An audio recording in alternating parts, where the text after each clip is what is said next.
তওবা কাকে বলে, ঠিক আছে না, এটা আপনাদের সামনে একটু আলোচনা করি। তওবাটা হচ্ছে একটা গল্প বলি আমাদেরকে, যে একজন মা গ্রামের দিকে, আপনারা জানেন যে অনেক সময় শীতের শেষে, যখন শীত শেষ হয়ে গেল, এরপরে যত চাদর কাঁথা, এগুলো সব গরম পানিতে জাল দিয়ে শুকিয়ে ভাঁজ করে তুলে রাখা হয় পরের বছর শীতের জন্য, ঠিক আছে। তো এরকম একটা সিনারিও চিন্তা করেন যে একজন মা রান্নাঘরে পানি জাল করছেন কাপড় মানে কাঁথাগুলো ধোয়ার জন্য বা সিদ্ধ করার জন্য। তো এমন সময় সেই মায়ের হয়তো টয়লেটের প্রয়োজন হয়েছে বা অন্য কোনো কিছুর জন্য উনি কি মনে হয়েছে উনি চলে গেছেন সে কাজটা করার জন্য। ওখানে পানি কিন্তু টকবক করে ফুটছে। এমন সময় তার 2 বছর বয়সী বাচ্চা, সে টুকটুক করে হাঁটতে এসে সেই গরম পানির মধ্যে পড়ে গেছে, পড়ে গিয়ে মরে সিদ্ধ হয়ে বাঁচতেছে, ঠিক আছে।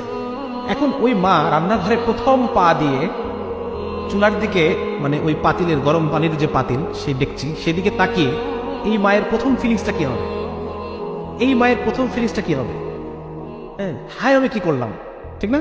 এই মায়ের এই চুলার দিকে তাকিয়ে তার প্রথম যে ফিলিংস, হায় আমি কি করলাম, এটাকে বলে তওবা। দিস ইজ তওবা। এই মা তার বাকি জীবনে যদি আরো 80 বছর বাঁচে, সে আর কোনোদিন ওই দরজা খোলা রেখে যাবে না। আল্লাহ তাআলা যদি এরপর তাকে আরো 100 সন্তানও দেন, ওই 100 সন্তানের ক্ষেত্রে সে আর কোনোদিন দরজা খোলা রেখে, গরম পানি চুলায় রেখে, রান্নাঘরের দরজা খুলে রেখে সে আর কখনো সেখান থেকে বের হবে না। হবে না। তাহলে এই যে অনুভূতি, হায় আমি কি করলাম, হায় আমি কি করলাম, হায় আমি কি করলাম, এই অনুভূতিটাকে বলে তওবা। এবং এই কাজ আমি আর জীবনে কখনো করবো না, ঠিক আছে না, এটা হচ্ছে তওবা। তো আমার এই তওবা, এই অনুভূতি, আমি যদি আল্লাহর সাথে, যতবার আমার গুনাহ হবে আমি আল্লাহর সাথে অনুভূতি করি, আল্লাহ তাআলা আমাকে মাফ করে দেন। এবং আলেমরাই কথা বলেন, যে বান্দার মধ্যে এই তওবার অভ্যাস আছে, আল্লাহ তাআলা একটা সময় তাকে গুনাহ ছাড়িয়ে দেবেন ইনশাআল্লাহ।